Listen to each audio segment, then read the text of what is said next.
سائنسی حوالے سے نماز شب ہمارے جسم پر کس طرح کے اثرات مرتب کرتی ہے، آئیے ہم اس کا جائزہ لیتے ہیں. ایک درود پڑھ دیجئے محمد والے محمد.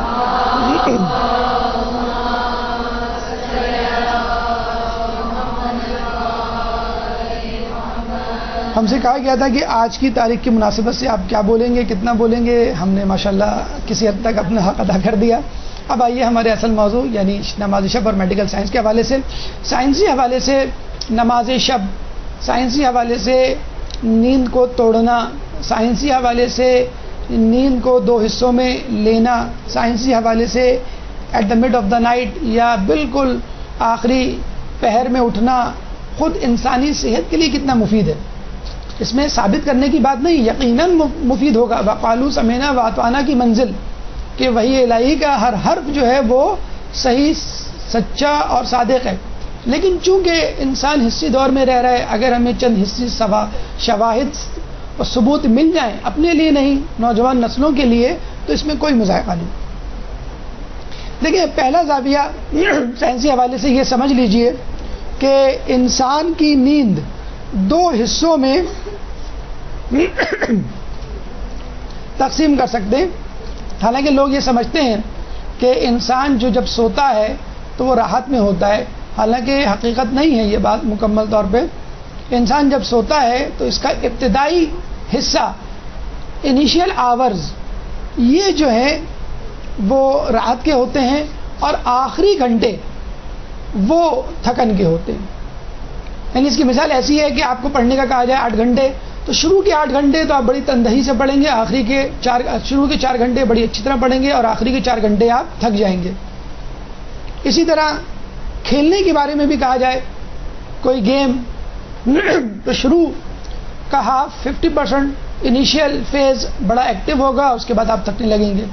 اسی طرح جب آپ کو درس دیا جائے 2 گھنٹے تو شروع کا گھنٹہ تو بڑا ایکٹیو ہوگا اور اس کے بعد جمائیاں آنی شروع ہو جائیں گی. تو ہو سکتا ہے آپ کے ساتھ اس وقت یہی ہو رہا ہو کہ نیند آ رہی ہو اور دوسرا گھنٹہ شروع ہو چکا ہے اور سر نے تو کہہ دیا سائنسی حوالے سے کہ فرسٹ ہاف جو ہے وہ ایکٹیو ہوتا ہے، سیکنڈ ہاف جو ہے وہ ایکٹیو نہیں ہوتا. ویسے اصولاً 4 گھنٹے کا لیکچر آپ سمجھ لیجئے اور یہ سمجھ لیجئے کہ شروع کے 2 گھنٹے آپ کو ایکٹیولی گزارنے. تو دیکھیے ہم جو نیند لیتے ہیں وہ 2 قسم کی ہے، سلو سلیپ اور فاسٹ سلیپ. شروع کی نیند یعنی فرسٹ ہاف سلو کہلاتا ہے اور سیکنڈ ہاف فاسٹ. شروع کا حصہ یعنی جو رات کے شروع میں ہوتا ہے اس میں افعال جسمانی دھیمے پڑ جاتے ہیں، سلو ڈاؤن ہو جاتے ہیں، انسان سکون اور راحت پاتا ہے. اور ظاہر سی بات ہے جب حالت سکون میں ہوں گی تو آپ کی بچت بھی توانائی کی زیادہ ہوگی. PNS پیراسمپیتھیٹک نروس سسٹم دماغ کا وہ حصہ ہے جو آپ کو سکون فراہم کرتا ہے، آپ کے اعضاء کو دھیما کر کے. یہ PNS کا فنکشن ہے. فاسٹ سلیپ سیکنڈ ہاف میں ہوتی ہے، رات کے آخر میں ہوتی ہے. افعال جسمانی تیز ہونے لگتے ہیں دوبارہ، یعنی جو دل کی دھڑکن کم ہوئی تھی وہ دوبارہ تیز ہو جاتی ہے، بلڈ پریشر جو کم ہوا تھا وہ دوبارہ زیادہ ہو جاتا ہے، عضلات کی حرکت جو کم تھی وہ زیادہ ہو جاتی ہے، مینٹل ایکٹیویٹی جو کم ہوتی ہے وہ زیادہ ہو جاتی ہے. اچھا یہ بھی ہم بتا دیں آپ کو کہ مینٹل ایکٹیویٹی بھی ہوتی ہے سوتے ہوئے، اور جو خواب جو آپ کو نظر آتے ہیں وہ عموماً آخری پہر میں نظر آتے ہیں. اکثر لوگ کہتے ہیں جو صبح خواب نظر آتے ہیں وہ سچے ہوتے ہیں، حقیقت میں خواب آخری پہر ہی نظر آتے ہیں. توانائی کی کھپت ہو رہی ہوتی ہے کیونکہ آپ کے تمام اعضاء نارملائز ہو رہے ہوتے ہیں اور PNS ان ایکٹیویٹ ہو رہا ہوتا ہے. تو آپ نے دیکھا کہ آپ کے جسم میں جو سسٹم ہے PNS وہ شروع کے ہاف میں ایکٹیو ہوتا ہے اور آخر کے ہاف میں ان ایکٹیو ہوتا ہے.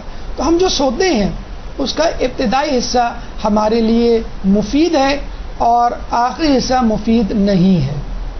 یعنی اگر ہم 8 گھنٹے سوتے ہیں، فرض کر لیں 10 بجے سوتے ہیں اور صبح 6 بجے اٹھتے ہیں، 8 گھنٹے کی نیند لیتے ہیں، تو یوں سمجھ لیجئے 10 بجے سے لے کے 2 بجے تک کی نیند اصل نیند ہے. اس کے بعد جو نیند ہے وہ بروکن نیند ہے. جیسے آپ پڑھنے کے حوالے سے آپ کو پڑھنے کے لیے کتاب دی جائے 8 گھنٹے، تو آپ دیکھیے گا شروع کے جو گھنٹے ہیں وہ اچھے ہوں گے، باقی کے گھنٹے بروکن ہوں گے. پیراسمپیتھیٹک نروس سسٹم دماغ کا وہ حصہ ہے جو جسم کو سکون پہنچاتا ہے، اور یہ سکون 3 طریقوں سے حاصل ہوتا ہے. یعنی PNS سسٹم اگر آپ چاہیں تو آپ کے جسم میں 3 طریقے سے آپ کو سکون پہنچا سکتا ہے. ایک طریقہ تو ہم نے آپ کو بتا دیا، یعنی نیند.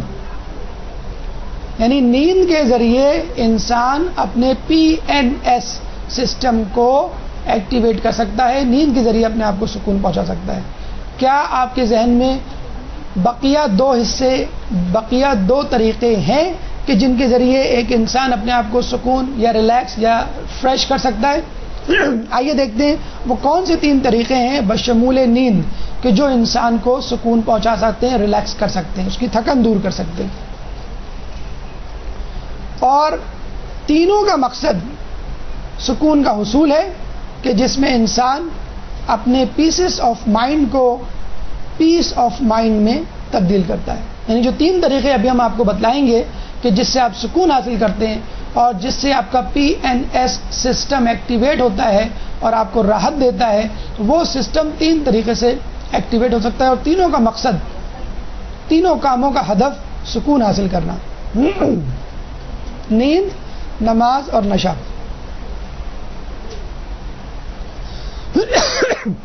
یہ وہ 3 طریقے ہیں جن سے انسان دانستہ نادانستہ طور پہ سکون حاصل کرتا ہے. سو کر آپ سکون حاصل کرتے ہیں، PNS سسٹم آپ کا ایکٹیو ہوتا ہے.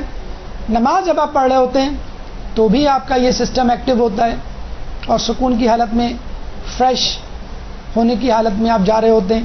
اور اتفاق سے نشہ جو لوگ کرتے ہیں ان سے اگر آپ پوچھیں تو وہ بھی یہی جواب دیں گے کہ ہمارا مقصد یہ ہوتا ہے کہ ہمارا جسم، ہمارا ذہن ریلیکس ہو جائے. آئیے ان کا تھوڑا سا موازنہ کرتے ہیں اور دیکھتے ہیں عقلی اعتبار سے، سائنسی اعتبار سے ہمارے لیے کون سا طریقہ مفید ہے. سب سے پہلے دورانیہ یعنی ڈیوریشن.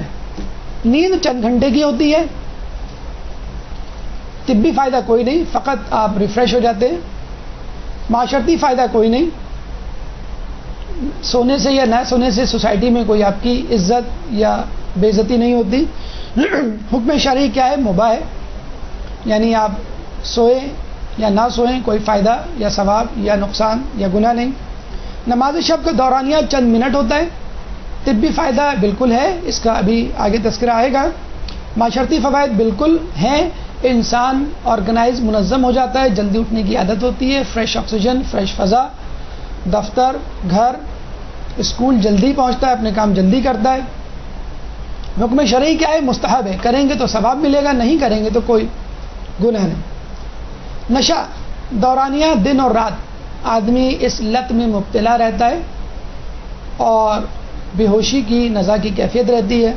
طبی فائدہ منفی، کوئی فائدہ نہیں بلکہ الٹا نقصان ہوتا ہے. طرح طرح کی بیماریاں آپ کو لگ سکتی ہیں. پہلی بیماری جو لگ سکتی ہے وہ ہیپاٹائٹس ہے، ایڈز ہے اور انفیکشس ڈیزیزز ہیں جو نیڈل کے ذریعے ٹرانسفر ہوتی ہیں. انگلینڈ میں باقاعدہ نشہ کرنے والوں کو نیڈلز تقسیم کی جاتی ہیں فری، کہ کم از کم آپ نیڈل سے ٹرانسفر ہونے والی ڈیزیزز سے تو بچیں. حکم شرعی کیا ہے؟ حرام ہے. اب اس ٹیبل کو ذہن میں رکھ کر آپ فیصلہ کیجئے سکون کے لیے آپ کس طریقے کو اپنائیں گے: نیند کو، نماز شب کو، نشے کو. نماز شب کو، پھر نیند کو، پھر نشے کو.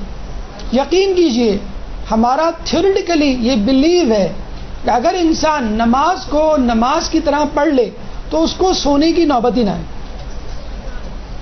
اتنا سکون ملے آپ کو نماز میں کہ آپ سنتے ہیں نا چوتھے امام زین العابدین علیہ السلام کے بارے میں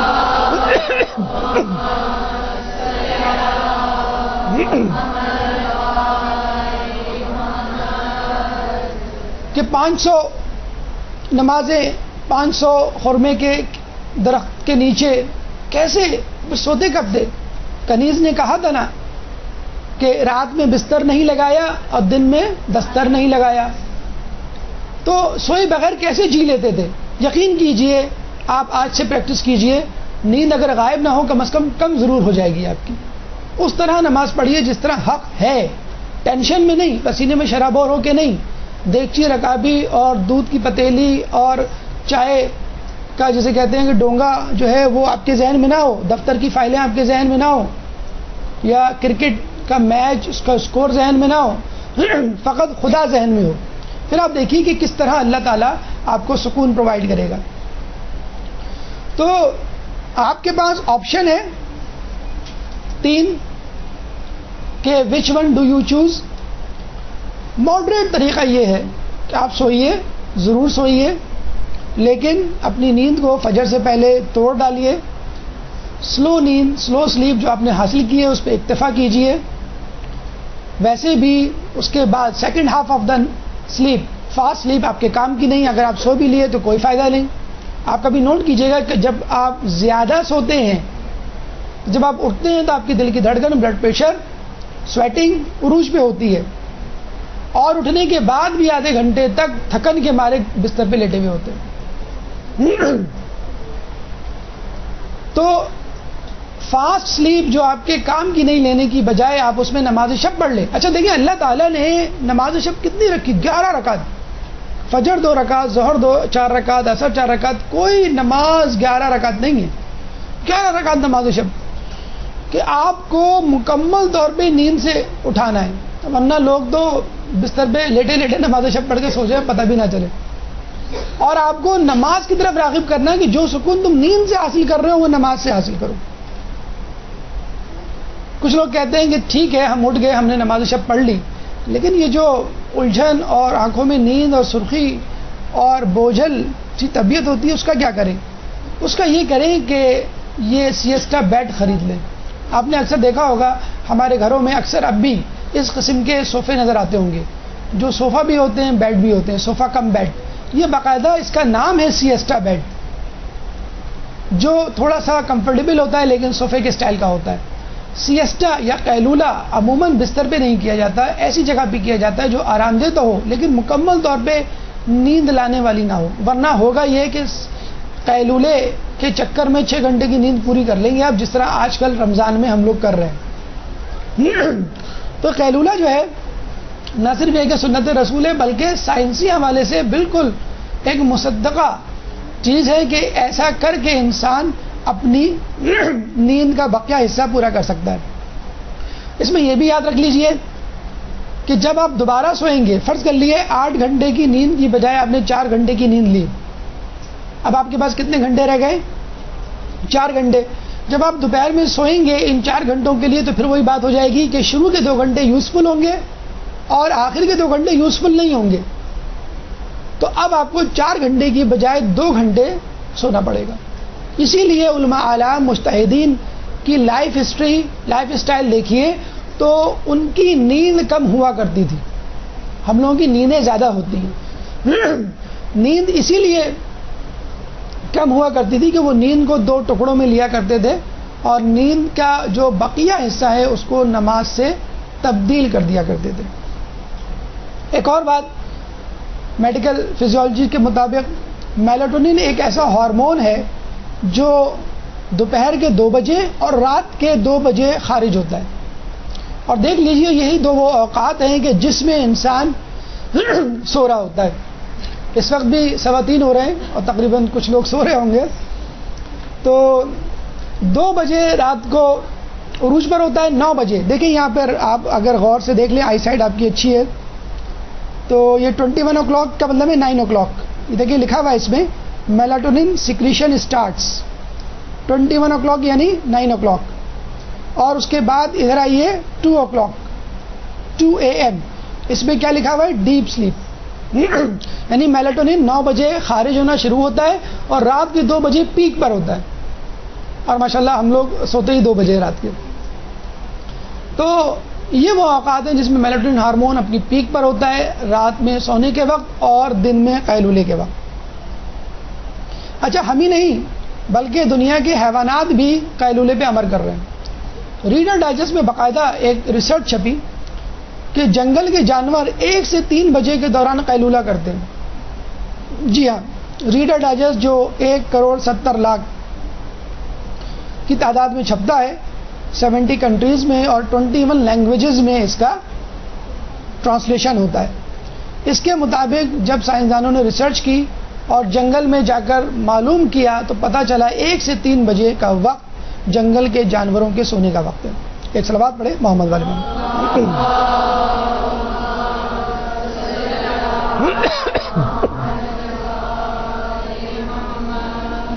معاشرتی ثبوت، چائنا میں بلکہ چائنیز ایمبیسی جو پاکستان کراچی میں ہے وہاں پہ بھی 1 2 3 بریک ٹائم ہوتا ہے تاکہ نہ صرف لوگ کھا لیں بلکہ تھوڑا سا سو بھی لیں. خود یورپی آفیسز میں آج کل چیئرز ایسی بنائی جا رہی ہیں کہ اس چیئر پہ بیٹھے بیٹھے آدمی سو بھی سکے. تو لنچ کے وقت لوگ اس چیئر پہ بیٹھتے ہیں اور تھوڑا سا نیپ لے لیتے ہیں. ہمارے ہاں اگر یہ چیئر آ جائیں تو آفیسز میں 9 to 5 کا ٹائم جو ہے وہ سیاسٹا میں چینج ہو جائے. اب آئیے آیات قرآنی کی طرف کہ وہ نماز شب کے بارے میں کیا کہتی ہیں. ایک درود پڑھ دیجیے محمد والے محمد.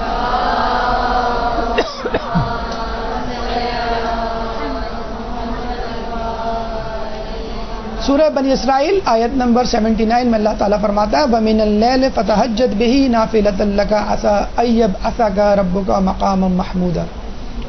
اور رات کے ایک حصے میں قرآن کے ساتھ بیدار رہیں, یہ آپ کے لیے اضافہ خیر ہے, قریب آپ کا پروردگار اسی طرح آپ کو مقام محمود تک پہنچا دے گا. دیکھیں رسول اللہ کے لیے بھی مقام محمود تک پہنچانے کے لیے ایک شرط نماز تہجد نماز شب ہے. تو اگر ایک انسان نماز شب کی پابندی کرے تو کیوں نہیں وہ اپنے رسول کے ساتھ مقام محمود پر پہنچا ہوگا, اس مقام پر نہیں جہاں پہ خود رسول ہوں گے, یعنی اسی فلور پہ اسی پڑوس میں مومن موجود ہو سکتا ہے اگر وہ نماز شب کی پابندی کرے. اسی طرح سورہ طور آیت نمبر 49 وَمِنَ اللَّيْلِ فَسَبِّحْهُ وَإِدْبَارَ النُّجُومِ. اور رات کے ایک حصے میں اور ستاروں کے غروب ہونے کے بعد بھی تسبیح پروردگار کرتے رہیں. مومن کی خصوصیات میں سے ہے کہ رات کا ایک حصہ جو کہ آخری حصہ ہوتا ہے اس میں اللہ تعالیٰ کی تسبیح اور پروردگار کا جسے کہتے ہیں کہ اطاعت, پروردگار کی اطاعت اور عبادت انجام دیتے رہیں. کیونکہ رات کا حصہ وہ حصہ ہے کہ جس میں اللہ تعالیٰ سے آپ 1 to 1 ملاقات کرتے ہیں, جس میں کوئی رکاوٹ نہیں ہوتی, انسان نہیں ہوتے, کوئی شور شرابہ نہیں ہوتا, کوئی دنیاوی مشاغل نہیں ہوتے, کوئی کام یا کوئی ٹینشن, کوئی سٹریس نہیں ہوتا. اسپیشلی جب آپ سو کے دوبارہ اٹھتے ہیں تو آپ کا ذہن بالکل تازہ دم ہوتا ہے. تو یہ وہ وقت ہے کہ جب آپ یکسو ہو کر صرف اور صرف خدا کی طرف متوجہ ہوتے ہیں. تیسری سورہ دہر آیت نمبر 26 وَمِنَ اللَّيْلِ فَاسْجُدْ لَهُ وَسَبِّحْهُ لَيْلًا طَوِيلًا. اور رات کے ایک حصے میں اس کا سجدہ کریں اور بڑی رات تک اس کی تسبیح کرتے رہیں. اللہ تعالیٰ کے ساتھ خلوت, اللہ تعالیٰ کے ساتھ راز و نیاز کا بہترین وقت رات کا وقت ہے کہ جب انسان دنیا کے جھمیلوں سے آزاد ہوتا ہے, کہ جب انسان پرسکون ہوتا ہے, کہ جب انسان اکیلا ہوتا ہے اور دن بھر کے کیے گئے گناہ اس کے دل میں منڈلا رہے ہوتے ہیں خطرہ بن کر, اور ان گناہوں کو دن بھر کی کارستانیوں کو یاد کر کر کے اللہ کے حضور کو گڑ گڑاتا ہے. آنسو اس کی آنکھوں سے رواں ہو جاتے ہیں, چہرہ اس کا فق ہو جاتا ہے, اور اس میں کسی ریاکاری کا شائبہ تک نہیں ہوتا. کیوں؟ کیونکہ وہ اکیلا ہوتا ہے اپنے پروردگار کے ساتھ. اسی طرح چوتھی آیت سورہ مزمل آیت نمبر 6 اِنَّا نَاشِئَةَ اللَّيْلِ هِيَ أَشَدُّ وَطْئًا وَأَقْوَمُ قِيلًا. بے شک رات کا اٹھنا نفس کی پامالی کے لیے بہترین ذریعہ اور ذکر کا بہترین وقت ہے. دیکھیے رمضان کیا ہے؟ تزکیہ نفس.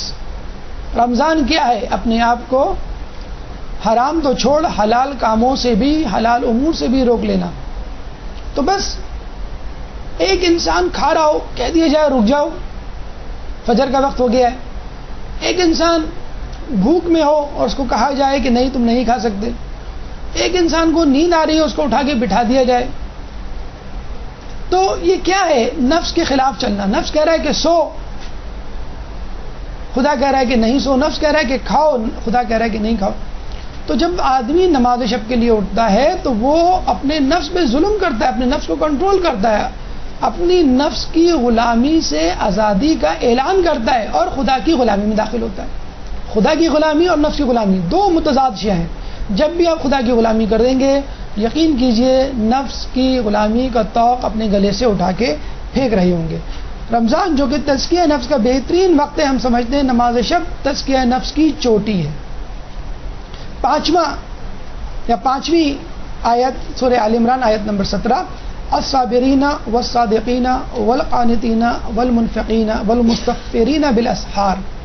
نیک لوگوں کی، ان لوگوں کی جن کو اللہ تعالیٰ نے خوشخبری دی ہے قیامت کی، جنت کی، ان کے فیچرز، ان کے خصائص، ان کی کوالٹیز اللہ تعالیٰ بیان کر رہا ہے کہ یہ سب صبر کرنے والے، سچ بولنے والے، اطاعت کرنے والے، راہ خدا میں خرچ کرنے والے اور پچھلی رات استغفار کرنے والے ہیں۔ اچھا، یہاں پہ جو لفظ ہے بالاسحار کا مطلب سحر نہیں، ہمارے ہاں سحر تو 8-9 بجے ہوتی ہے، صبح کے وقت اٹھ کے آپ نماز شب نہیں پڑھ سکتے، فجر نہیں پڑھ سکتے۔ علماء اعلان فرماتے ہیں کہ سحر کا مطلب ہوتا ہے کہ نماز فجر سے 2 گھنٹے پہلے کا وقت۔ خود امام خمینی اور دیگر علماء کی آپ سوانح حیات پڑھیں تو آپ کو پتہ چلے گا کہ نماز فجر سے پہلے بیدار ہوا کرتے تھے، وہ بھی 1 گھنٹہ 2 گھنٹہ پہلے، 5 منٹ 10 منٹ پہلے نہیں۔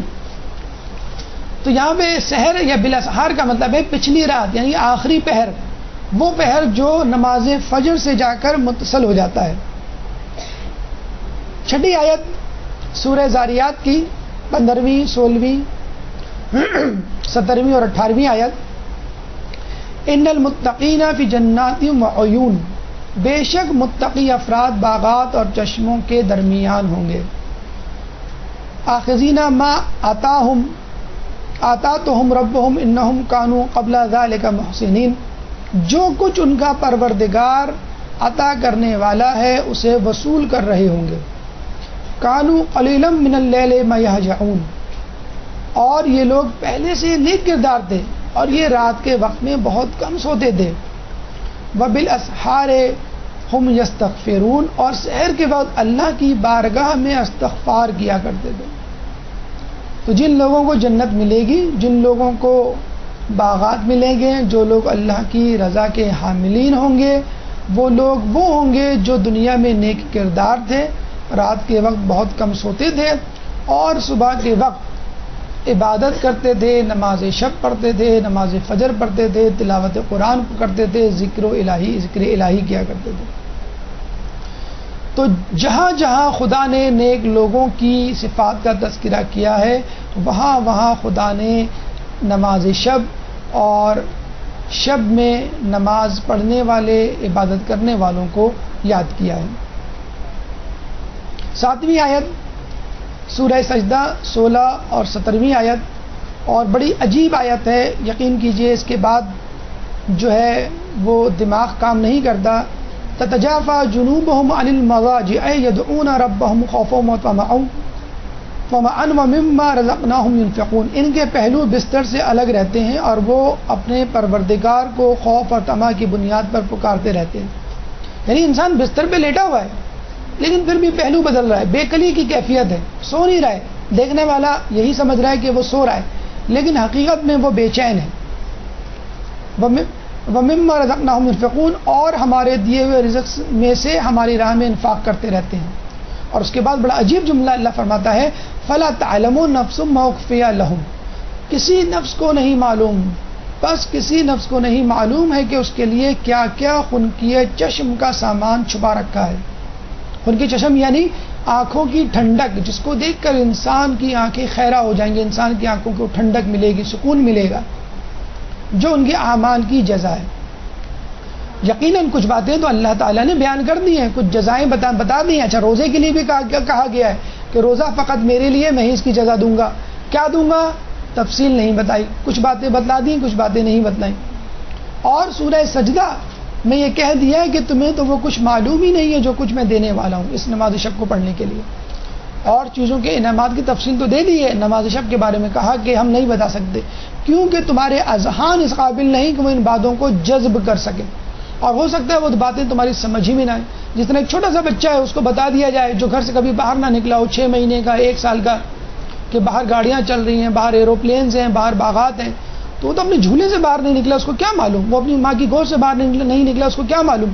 یا ماں کے پیٹ میں ایک بچے کو بتا دی جائے کہ جب تم باہر جاؤ گے تو خود سے سانس لو گے، باہر جاؤ گے تو خود سے کھاؤ گے، باہر جاؤ گے تو تم چلو پھرو گے۔ تو دنیا میں رہنے والے کسی شخص کو کہا جائے کہ تم جنت میں جاؤ گے تو تم اڑو گے، تو وہ ہنسے گا، میں کیسے اڑ سکتا ہوں؟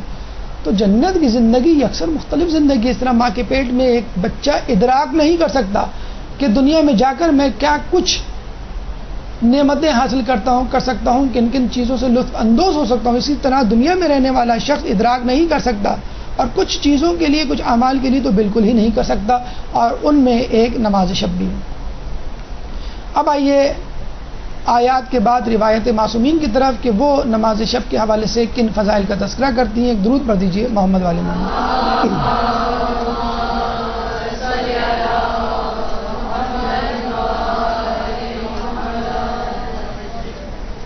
حضرت ابراہیم علیہ السلام خدا کے پیغمبر، اولو العزم پیغمبر اور بڑے عظیم پیغمبر، ان کی قربانیاں سنہری حروف میں لکھی گئی ہیں، اور کچھ علماء کے نزدیک رسول اللہ کے بعد ابراہیم علیہ السلام ہی کا درجہ ہے انبیاء کی اگر ہم بات کریں، ویسے تو مولا علی اور دیگر ائمہ کا۔ تو ابراہیم علیہ السلام کو خلیل اللہ کیوں کہا گیا؟ اللہ نے اپنا دوست کیوں بنایا؟ دو کوالٹیز، دو صفات ایسی تھیں ابراہیم علیہ السلام میں کہ جو اور انبیاء میں بھی تھی مگر بہت زیادہ ممیز تھی ابراہیم علیہ السلام میں۔ اللہ تعالیٰ نے حضرت ابراہیم علیہ السلام کو دو قسم کی نیکیوں کے باعث خلیل بنایا، ایک تو لوگوں کو کھانا کھلانے کے باعث، اور دوسرے ان کی نماز شب کی ادائیگی کہ جب لوگ سوئے ہوئے تھے۔ ابراہیم علیہ السلام کے بارے میں کہا جاتا ہے کہ وہ میلوں دور اپنے گھر سے باہر نکل جاتے تھے، مہمان ڈھونڈا کرتے تھے کہ کوئی مہمان ملے تو میں اس کے ساتھ بیٹھ کے کھاؤں، یہ ان کی مہمانداری تھی۔ لیکن اس کے باوجود یہ کافی نہیں ہے، نماز شب بھی اس کے لیے ضروری ہے۔ جب تک نماز شب کا جوڑ، نماز شب کا پیئر، نماز شب کی صفت انسان کے اندر نہ ہو، اللہ کے نزدیک مقبول و معروف نہیں ہو سکتا۔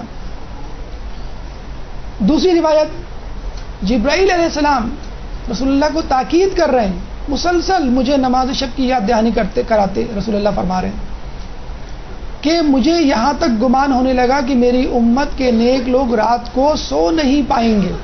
اس قدر تاکید، یہ فرض نہیں ہے، واجب نہیں ہے، لیکن اس قدر تاکید کہ میں یہ سمجھا کہ اگر یہی تاکید میں اپنے لوگوں کو کروں اسی طرح تو میرے لوگ خوف کے مارے، ڈر کے مارے پوری رات، اور یقیناً ایسے لوگ آج بھی دنیا میں موجود ہیں کہ جو بار بار اٹھتے ہیں، وضو کرتے ہیں، نماز پڑھتے ہیں، پھر سوتے ہیں، پھر اٹھتے ہیں، پھر سوتے ہیں، پھر عبادت کرتے ہیں۔ تو کیا ہے یہ نماز شب کا گلیمر ہے، یہ نماز شب کی خصوصیت ہے، نماز شب کی فضیلت ہے، جس کو ضائع کرنا کوئی بھی نہیں چاہتا۔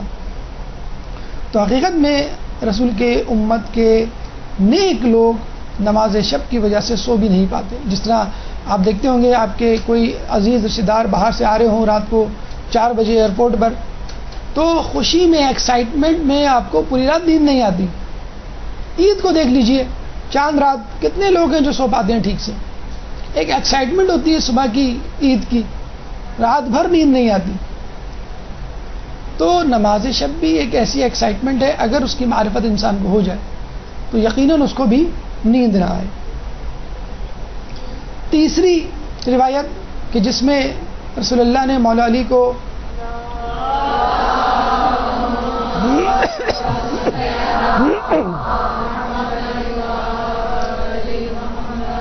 نصیحت فرمائی کہ علی مومن کو 3 مواقع پر خوشی ہوتی ہے، بھائیوں یعنی دوستوں سے ملاقات کے وقت، روزے کے افطار کے وقت، آخری شب میں نماز شب کے وقت۔ آپ نے ویسے تو یہ حدیث سنی ہوگی کہ مومن کو 2 اوقات خوشی ہوتی ہے، افطار کے وقت، ملاقات پروردگار کے وقت، لیکن ایک اور روایت ملاقات پروردگار کو ملاقات مومن سے بدل دیا۔ کتنا اعزاز دیا گیا ہے، کتنی جسے کہتے ہیں قدر و منزلت دی گئی ہے کہ اللہ تعالیٰ نے اپنی ملاقات کو ہٹا کر ایک مومن کی ملاقات کو رکھ دیا کہ اگر تم مومن سے ملاقات کرو گے تب بھی ان 3 اہم خوشیوں میں سے ایک ہوگی کہ جو میں نے مومن کے لیے رکھی ہے، بھائیوں سے، دوستوں سے ملاقات کے وقت، روزے کے افطار کے وقت، اور آخری شب میں نماز شب کے وقت۔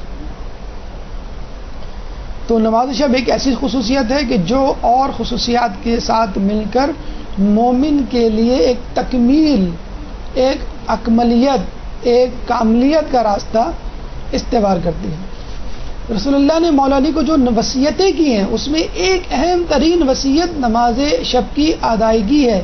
نماز شب کی ادائیگی لازمی ہے، اور ایسا رسول اللہ نے 4 مرتبہ فرمایا۔ کون فرما رہا ہے؟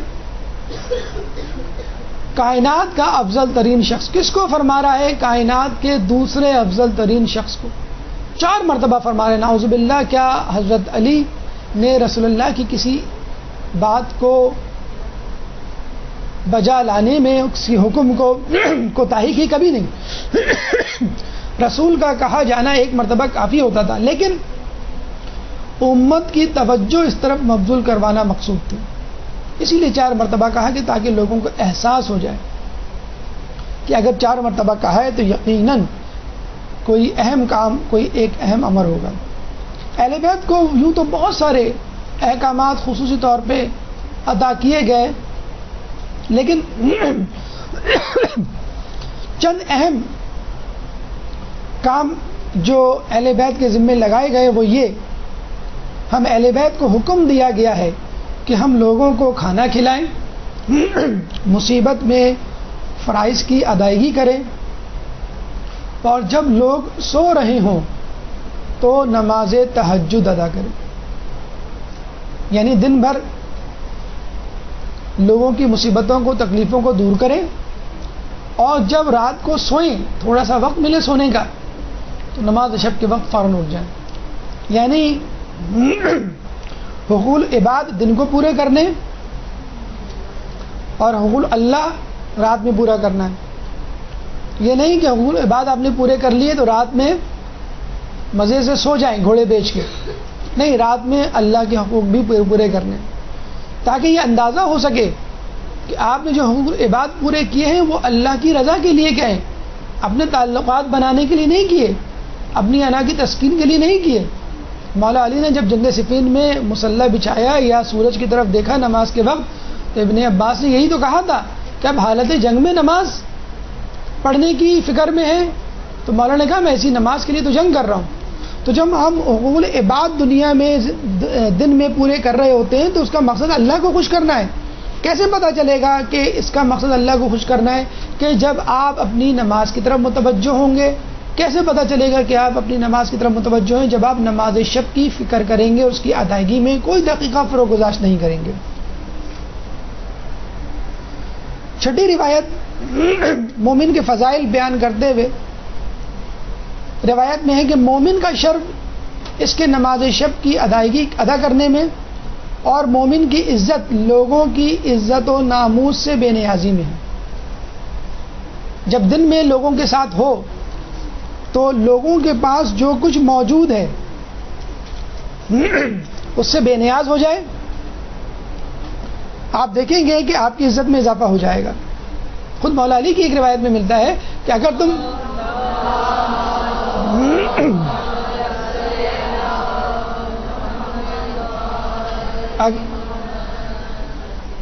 لوگوں میں عزت چاہتے ہو ان چیزوں سے بے نیاز ہو جاؤ جو لوگوں کے پاس ہے. ایک شخص رسول اللہ کے پاس آیا، کہنے لگا کہ مجھے کوئی نصیحت کیجیے، لیکن وہ نصیحت دنیاوی ہونی چاہیے، دینوی نہیں، خالصتاً دنیاوی. اب دیکھیں رسول اللہ نے کیا نصیحت کی. ایسی نصیحت کی کہ آپ اور ہم تمام لوگوں کے لیے زندگی گزارنے کا بہترین اصول ہے. رسول نے کیا فرمایا اس کو؟ کیا دنیاوی نصیحت کی؟ کسی سے کوئی چیز نہیں مانگنا، قرض، لباس، کوئی کام نکلوانا، کوئی چیز استعمال کی مانگ لینا. بہرحال وہ ٹھیک ہے، کسی نہ کسی کو کسی نہ کسی وقت پہ یہ مانگنا پڑ جاتا ہے، لیکن یہ حقیقت ہے کہ مانگنے والے کی ایک عزت جو ہوتی ہے اس میں کمی واقع ہوتی ہے. تو یہ حقیقت ہے کہ اگر آپ لوگوں کے درمیان بے نیازی کا مظاہرہ کریں گے. ایک دفعہ خضر علیہ السلام نے، جہاں تک مجھے یاد ہے، مفہوم روایت یہ ہے کہ مولانا سے پوچھا کہ کچھ بیان کیجئے، تو خضر علیہ السلام نے کہا کہ دولت مند کا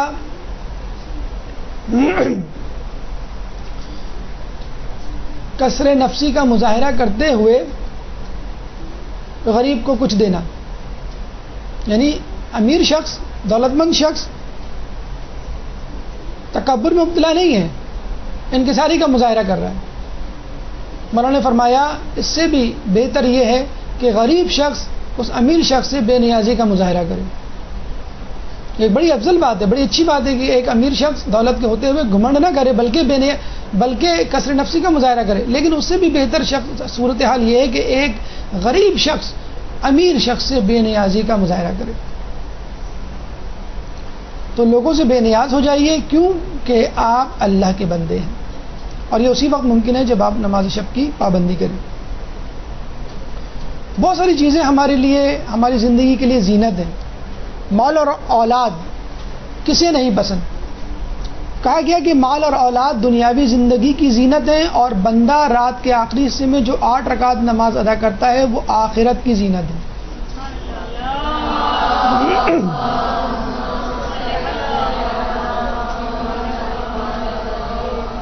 اگر آپ دنیا میں عزت چاہتے ہیں تو مال اور اولاد کے پیچھے بھاگیے، اور اگر آپ آخرت چاہتے ہیں تو نماز شب کے پیچھے بھاگیے.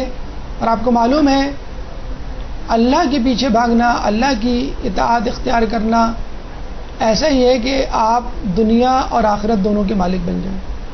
اور دنیا کے پیچھے بھاگنا ایسا ہی ہے کہ آپ تمام تر کوششوں کے باوجود وہی کچھ پائیں گے جو اللہ نے آپ کے لیے لکھ دیا ہے. تو اللہ کی عطا نہ صرف آخرت کے لیے بلکہ دنیا کے لیے بھی ہے، اور دنیا کی عطا فقط دنیا کے لیے ہے اور فانی ہے. مال و اولاد حاصل کرنے والے اگر آخرت کی عزت چاہتے ہیں تو ان کو چاہیے وہ نماز شب کی ادائیگی کریں. 8ویں روایت دیکھیں، ابھی ہم نے بات کی تھی غلامی کی، کہ جو شخص اللہ تعالیٰ کی غلامی اختیار کرے گا وہ شخص دنیا کا مالک بن جائے گا. ابھی امام حسن علیہ السلام کے حوالے سے ہم نے روایت آپ کے سامنے پیش کی.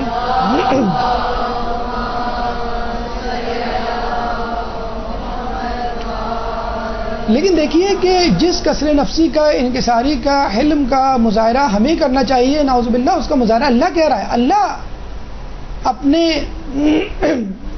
لگ رہا ہے، اگر گستاخی نہ ہو اس کے حضور، لگ رہا ہے وہ اپنے اسٹیٹس سے نیچے آ رہا ہے. میں خالق ہوں لیکن پھر بھی تیرے آگے دوستی کا ہاتھ بڑھا رہا ہوں. میں خالق ہوں، تجھے دوست بنانے کی آفر کر رہا ہوں. حالانکہ خالق ہونے کے ناطے مجھے آقا ہونا چاہیے، تجھے میرا بندہ ہونا چاہیے. ابھی ہم نے بات کی. لیکن اللہ تعالیٰ اس آقے اور بندہ کے ریلیشن شپ کو بھی توڑنا چاہتا ہے اور کہتا ہے کہ میں تمہیں تو اپنا دوست بنانا چاہتا ہوں.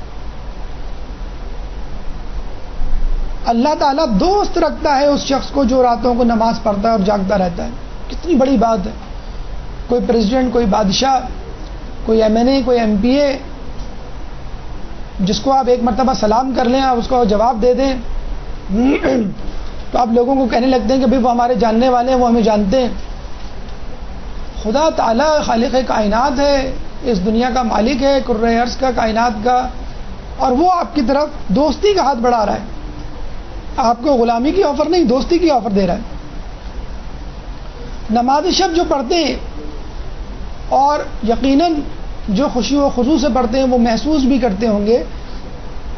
بہار میں روایت ہے کہ ایسے لوگوں کے پیچھے جو نماز شب پڑھتے ہیں فرشتوں کی 9 صفیں ہوتی ہیں، اور ہر صف اتنی طویل ہوتی ہے کہ اس کا ایک سرا مشرق میں تو دوسرا سرا مغرب میں.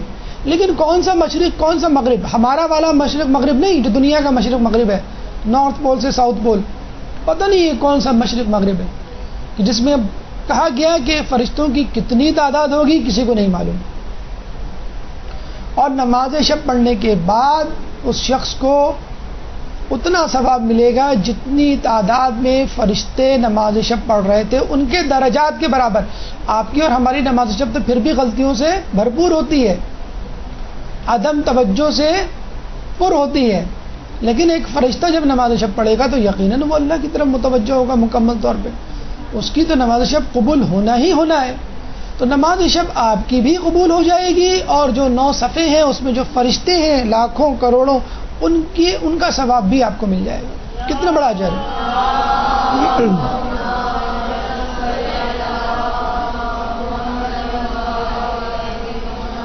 دیکھیں ہم زندگی میں کس مقصد کے تحت زندگی گزار رہے ہیں؟ تزکیہ نفس. تزکیہ نفس کیوں کر رہے ہیں؟ کہ خدا تعالیٰ ہم سے راضی ہو جائے اور ہمیں بخش دے.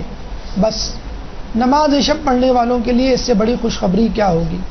اللہ تعالیٰ نماز شب پڑھنے والے کو دیکھ کر اپنے فرشتوں کی طرف متوجہ ہوتا ہے اور کہتا ہے اے فرشتوں میرے بندے کی طرف دیکھو کہ وہ مجھ سے نصف رات کی تاریکی میں خلوت کر رہا ہے جبکہ لوگ بیکار بے پرواہ پڑے سو رہے ہیں اور غافل سو رہے ہیں. لوگ بیکار بے پرواہ پڑے ہوئے ہیں اور غافل سو رہے ہیں. گواہ رہنا کہ میں نے اسے بخش دیا. یعنی اگر کبھی کوئی فرشتہ کسی نماز شب کی ادائیگی کرنے والے پابند شخص کو جہنم میں خدا نخواستہ لے جا رہا ہو تو دوسرا فرشتہ اس کو روک سکے. ارے بھائی میں خدا کے سامنے موجود تھا, خدا نے گواہ بنایا تھا مجھے کہ میں نے اس کو بخش دیا ہے, تم اس کو کیوں لے کے جا رہے ہو؟ اور فرشتوں کو بتلانے کی کیا ضرورت؟ خدا خود ہی بخش دے. فرشتوں کو نماز شب کی فضیلت و اہمیت سے آگاہ کرنا کہ دیکھو یہ کتنی مشکل عبادت ہے. دن میں انسان جاگا ہوا ہوتا ہے, نماز بجا لانا ادا کرنا نہایت آسان کام ہے, لیکن نماز شب جو کہ واجب بھی نہیں ہے, جس کو نہیں کرے گا تو عذاب نہیں دوں گا, لیکن اس کے باوجود وہ نماز شب کی ادائیگی کر رہا ہے, اپنی نیند کو خراب کر رہا ہے اور غلام بن کر میری طرف متوجہ ہے, تو بس گواہ رہنا کہ میں نے اس کو بخش دیا. یہی وہ ہدف ہے جس کے تحت ہم زندگی گزار رہے ہیں, یہی وہ ہدف ہے جس کے تحت ہم اپنا تزکیہ نفس کر رہے ہیں. اچھا کچھ لوگ نماز شب تو پڑھتے ہیں لیکن اپنے گھر والوں کو بھول جاتے ہیں. خواتین ویسے تو مردوں کو اپنے ساتھ رکھتی ہیں, لیکن جب امر بالمعروف اور نہی عن المنکر کا وقت آئے تو بھول جاتی ہیں.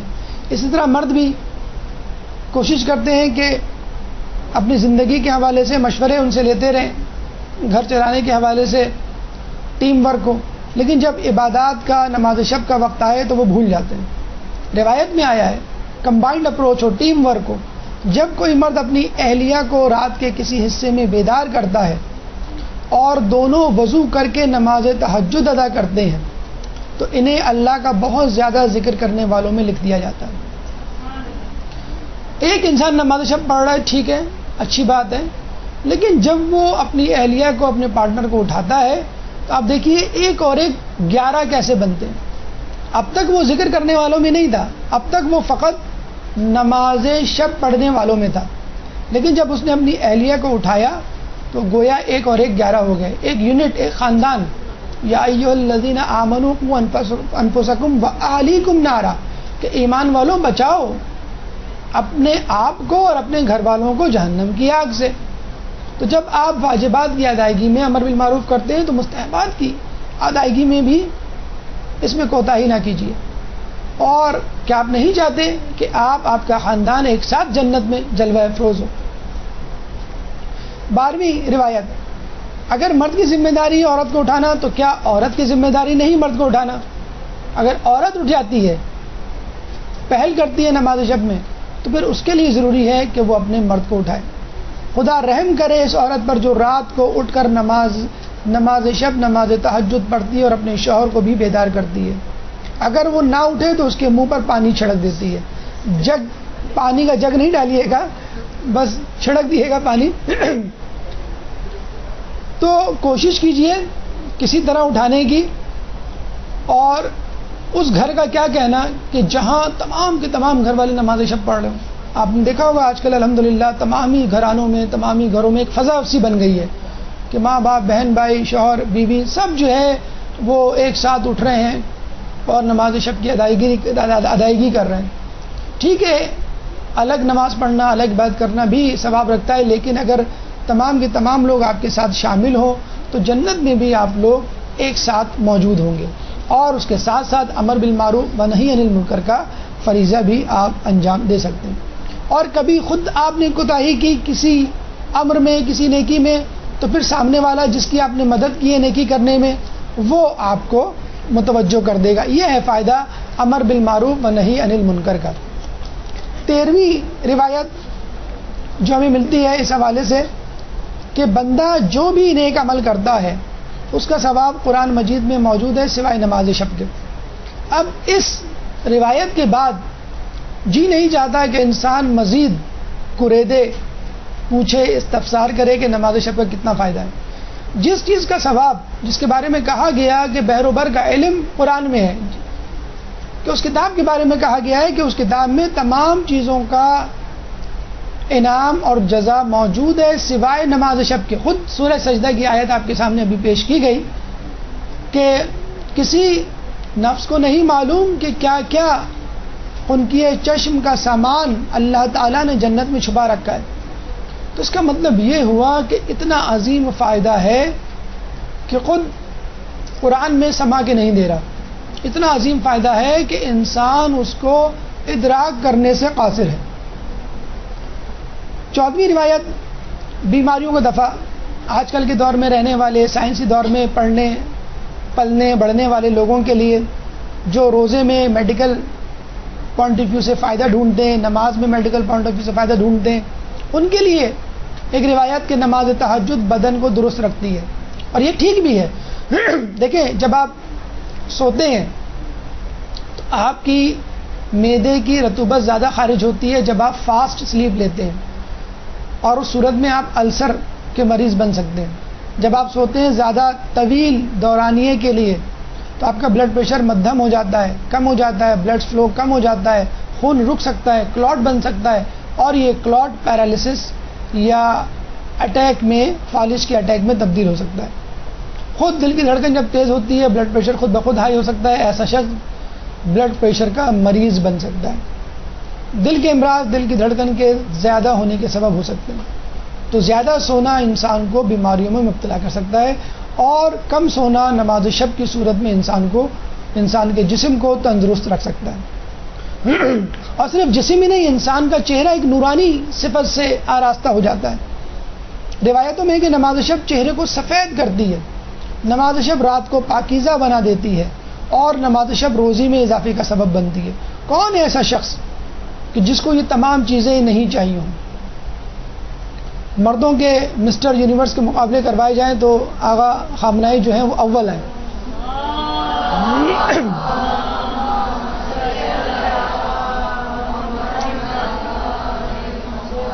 تو چہرے پہ جو نور ہے وہ کسی انگلش یا اردو کریم کا نہیں ہے، بلکہ نماز شب کا نور ہے کہ جو چہرے پہ نور کی صورت میں جلواگر ہوتا ہے. اور اس کے بھی اسباب ہیں، دینی سبب اور میڈیکل سبب دونوں امام نے بیان فرمائے. پھر روزی کا سبب، جیسے ہم نے آپ کو پہلے بھی بتلایا تھا کہ امریکہ کے ایک سیلز مین سے پوچھا گیا کہ آپ کی ترقی کا راز، انہوں نے کہا کہ میں تمام امریکہ سے 1 گھنٹے پہلے اٹھتا ہوں. امام فرماتے ہیں کہ اس لیے کہ وہ خدا سے خلوت کرتے ہیں اور اللہ تعالیٰ اپنے نور کی چادر پہنا دیتا ہے.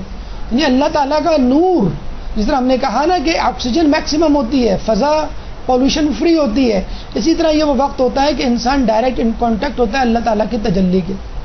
اور میڈیکل سائنس یہ کہتی ہے کہ جب انسان نماز شب میں اٹھتا ہے تو اس کی فاسٹ سلیپ ختم ہو جاتی ہے، اور نماز پڑھنے کی صورت میں جو سلو سلیپ میں فائدہ مل رہا ہوتا ہے، ریلیکسیشن کا، پی این ایس سسٹم کے ایکٹیویٹ ہونے کا، وہ ایک ہارمون MSH کو کم کر دیتا ہے، اور یہ جسم کی جلد میں بننے والا ایک سبسٹنس یا مادہ میلانین کو کم کر دیتا ہے.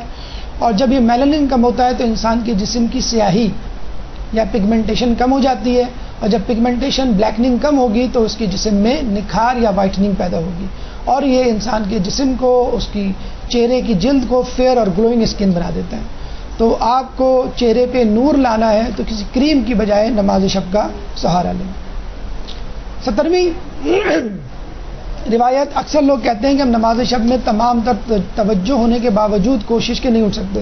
مولا علی سے کسی نے کہا کہ میں نماز شب میں نہیں اٹھ پاتا. مولا نے کہا کہ اس لیے کہ تمہارے گناہوں نے تمہیں جکڑ رکھا ہے. کہتے ہیں کہ برا کام چھری کی مانند ہوتا ہے اور اس تیزی سے عمل کرتا ہے جس تیزی سے خود چھری گوشت پر عمل نہیں کرتی. ایک سبب جھوٹ بولنا. تو جب آپ دنیا میں دن میں گناہوں سے بچیں گے تو خود بخود اللہ تعالیٰ آپ کو، اب ایک شخص ہے وہ پریزیڈنٹ کے خلاف کام کر رہا ہے اور پریزیڈنٹ سے اپوائنٹمنٹ مانگے تو کیا پریزیڈنٹ اس کو ملنے کا وقت دے گا؟ نہیں دے گا، کیونکہ اس کے خلاف کام کر رہا ہے. وہ مل کے کیا فائدہ دے گا اس کو؟ آپ اللہ تعالیٰ کی نافرمانی کہہ رہے ہیں، پھر اللہ تعالیٰ سے چاہ رہے ہیں کہ نماز شب بھی پڑھے، تو کیا فائدہ ایسی 1 to 1 ملاقات کا جب آپ تمام دن اس کی نافرمانی میں گزارتے ہیں؟ اچھا کچھ لوگ گناہوں میں دن نہیں گزارتے پھر بھی نہیں اٹھ پاتے، ان کے لیے بڑی عجیب حدیث ہے. خدا فرماتا ہے کہ بعض اوقات میں ایسے لوگوں کو جو نماز شب پابندی سے پڑھتے ہیں میں 1 یا 2 راتیں ان پہ نیند کا غلبہ دے دیتا ہوں اور وہ نہیں اٹھ پاتے. اس کی وجہ سے وہ غرور اور خود پسندی میں مبتلا نہیں ہوتے.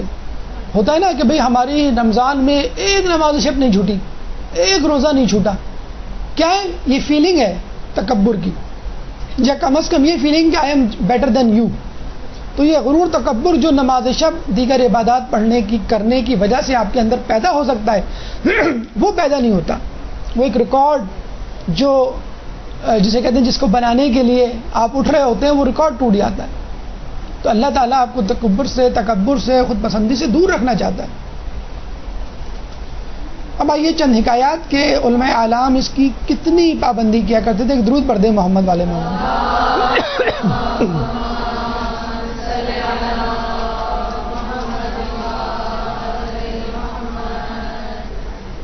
علماء اعلام مجتہدین نماز شب کی اتنی پابندی کیا کرتے تھے کہ نماز شب نہ پڑھنے والے سے غصہ ناراض ہو جایا کرتے تھے. آیت اللہ گل پاغینی نے اپنے بچے کو آنکھ کرنے کی دھمکی دے دی. ہم نہیں کہتے ہیں اگر تم ہوم ورک نہیں کرو گے تو ہم تم سے بات نہیں کریں گے، تم نے ہمارا کہنا نہیں مانا تو ہم تم سے ناراض ہو جائیں گے. آیت اللہ گل پاغینی کہتے ہیں اگر تم نے نماز شب نہیں پڑھی میں تمہیں آنکھ کر دوں گا. کہاں ہیں وہ باپ، کہاں ہیں وہ مائیں جو اپنے بچوں سے فقط اس بات پر ناراض ہو جائیں کہ اگر وہ تاخیر سے نماز پڑھیں گے تو ہم ناراض ہو جائیں گے، اگر وہ نماز نہیں پڑھیں گے تو ہم ان کے خلاف کارروائی کریں گے. گناہوں پر ناراض ہو جانا، نیکیوں پہ خوش ہونا، یہ ہے اصل تربیت کا نقطہ. آیت اللہ بہجت کے بارے میں کہا جاتا ہے وہ فقط 4 گھنٹے سویا کرتے تھے. اور اب نے ابھی بتایا کہ اگر آپ اپنی نیند کو اس طرح ایڈجسٹ کریں، اس کو بریک اپ کریں، قیلولے میں تبدیل کریں اور فاسٹ سلیپ کی جگہ نماز شب پڑھیں تو خود بخود آپ کی نیند میں کمی ہو جائے گی. اور خود رمضان گزارتے ہوئے آپ نے یہ محسوس کیا ہوگا کہ آپ کی نیند میں جو حقیقی طور پہ رمضان گزار رہے ہیں، ورنہ کچھ لوگوں کی نیند میں تو اضافہ ہو چکا ہے.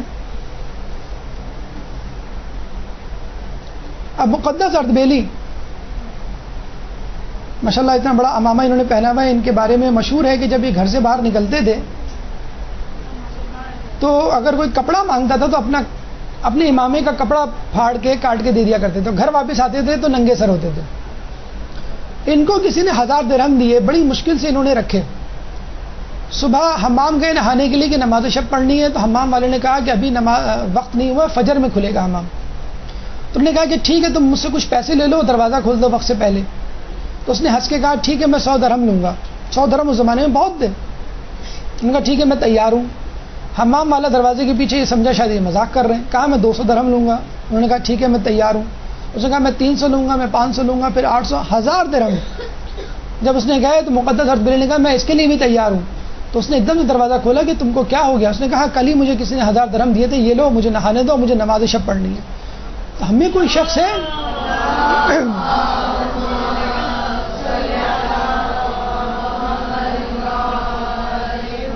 جو روپے پیسے کی قربانی دے نماز شب کے لیے، فقط کھانے پینے کی قربانی، مجلس محفل کی قربانی، گپ شپ کی قربانی ہم دے نہیں سکتے کہ صبح نماز میں اٹھنا ہے، نماز شب پڑھنی ہے، محفل جمی ہوئی ہے، ٹی وی پہ کوئی پروگرام آ رہا ہے، شاپنگ کے لیے جانا ہے، ہم کو معلوم ہے کہ ہم تھک جائیں گے، ہم نہیں اٹھیں گے، لیکن قربانی نہیں دینی. تو جب اللہ تعالیٰ کی نافرمانی کرنی ہے تو نماز شب کے لیے بھی آپ کو نہ پڑھنے کے لیے تیار ہو جانا چاہیے. دیکھیے آپ نے اکثر نوٹ کیا ہوگا، آپ کسی بڑے ہاسپٹل یا کمپنی فون کرتے ہیں تو نمبر ڈائل کرتے ہیں اور اس میں اکثر جواب آتا ہے کہ اگر آپ کو مطلوبہ نمبر معلوم ہے تو وہ ڈائل کیجئے، ورنہ آپریٹر کی معاونت کے لیے انتظار کیجئے. تو وہ نمبر آپ کو معلوم ہوتا ہے تو وہ نمبر ڈائل کر دیتے ہیں، ایکسٹینشن نمبر، تو فوراً مطلوبہ فرد آپ سے مل جاتا ہے. تو اسی طرح نماز شب بھی ہے. آپ نے 2 رکعت فجر کی پڑھی، 4 رکعت ظہر کی، 4 رکعت عصر کی، 3 مغرب کی، 4 عشاء کی، اور اس کے بعد مطلوبہ ایکسٹینشن آپ کو نہیں معلوم تھی یا معلوم بھی تھی آپ نے ڈائل نہیں کی، یعنی 11 نماز شب، اور ویٹ کر رہے ہیں اللہ تعالیٰ سے ڈائریکٹ ڈائلنگ کا. تو ایک فرشتہ اٹھائے گا، پھر دوسرا اٹھائے گا، وہ تیسرے کو دے گا، پھر چوتھے کو دے گا، اور پھر جس سے بات کرنی ہے اس تک پہنچتے پہنچتے فجر ہو جائے گی. تو بہتر یہ ہے کہ نمبر ڈائل کرنے کے بعد اس کی ایکسٹینشن 11 یعنی نماز شب بھی ڈائل کریں اسی وقت اور ڈائریکٹ ڈائلنگ کریں اللہ تعالیٰ سے. یہ ہے وہ گولڈن نمبر جو موبائل کمپنیز کو تقسیم کرنا چاہیے کم از کم رمضان میں. آخری گفتگو کا مرحلہ حاصلات کی صورت میں کہ ایک کنیز نماز شب پڑھ رہی تھی اور نماز شب کے بعد یہ دعا مانگ رہی تھی کہ اے اللہ تجھے اس محبت کا واسطہ کہ جو تجھ کو مجھ سے ہے. اس اسنا میں اس کے آقا کی آنکھ کھل گئی, غصے میں چلایا اور اس نے کہا تو یہ دعویٰ کیسے کر سکتی ہے؟ کیا خدا کو تجھ سے محبت ہے, مجھ سے نہیں ہے؟ تو اس نے جواب دیا کہ اگر اس کو مجھ سے محبت نہ ہوتی, تجھ سے ہوتی تو تجھے اٹھاتا, مجھے سلاتا.